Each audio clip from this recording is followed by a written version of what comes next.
அனைவருக்கும் வணக்கம். என் லைஃப்பில் இந்த மாதிரி ஒரு பெயின்ஃபுல்லான ஒரு சுச்சுவேஷனை நான் ஃபேஸ் பண்ணதே கிடையாது. மனசு முழுக்க வலி வலி மட்டும்தான். இந்த சுற்றுப்பயணத்தில் என்னென்ன மக்கள் பார்க்க வராங்க, அதுக்கு ஒரே ஒரு காரணம் தான் அவங்க என் மேலே வச்சிருக்கிற அன்பும் பாசமும். அந்த அன்புக்கும் பாசத்துக்கும் நான் எப்பவும் கடமைப்பட்டிருக்கிறேன். அதனால தான் இந்த சுற்றுப்பயணத்தில் மற்ற எல்லா விஷயங்களையும் தாண்டி மக்களுடைய சேஃப்டி, அதில் எந்த காம்ப்ரமைஸும் பண்ணிடக்கூடாதுன்றதுக்காக தான் அது என் மனசில் ரொம்ப ஆழமாக இருக்கும் அந்த எண்ணம்.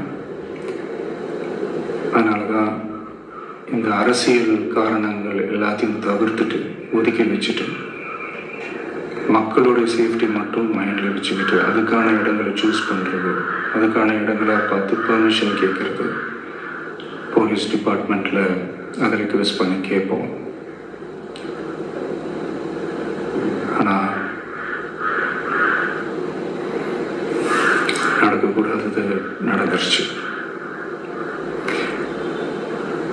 ஆனால் மனுஷன் தானே, அந்த நேரத்தில் அத்தனை பேர் பாதிக்கப்பட்டு இருக்கும்போது எப்படி அந்த ஊரை விட்டுட்டு என்னால் கிளம்பி வர முடியும்?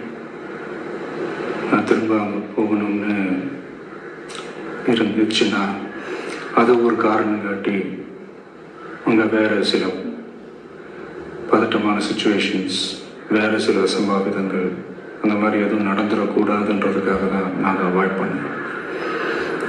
இந்த நேரத்தில் சொந்தங்களை இழந்து தவிக்கிற அத்தனை குடும்பங்களுக்கும் என்னுடைய ஆழ்ந்த இரங்கலை தெரிவிச்சுக்கிறேன். எனக்கு தெரியும், என்ன சொன்னாலும் இது ஈடையாகாதுன்னு எனக்கு தெரியும்.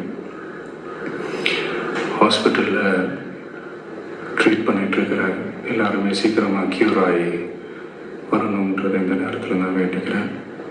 கூடிய சீக்கிரமே உங்கள் எல்லாரையும் நான் சந்திக்கிறேன். இந்த நேரத்தில் எங்களுடைய வலிகளை, எங்களுடைய நிலைமையை புரிஞ்சுக்கிட்டு எங்களுக்காக பேசின அரசியல் கட்சிகளை சார்ந்த நண்பர்கள், தலைவர்கள் அனைவருக்கும் என்னுடைய நன்றியை தெரிவிச்சுக்கிறேன். கிட்டத்தட்ட ஒரு 5 மாவட்டத்துக்கு பிரச்சாரத்துக்கு போனோம். இந்த மாதிரி எதுவுமே நடக்கல. ஆனால் கரூரில் மட்டும் ஏன் எப்படி நடக்குது?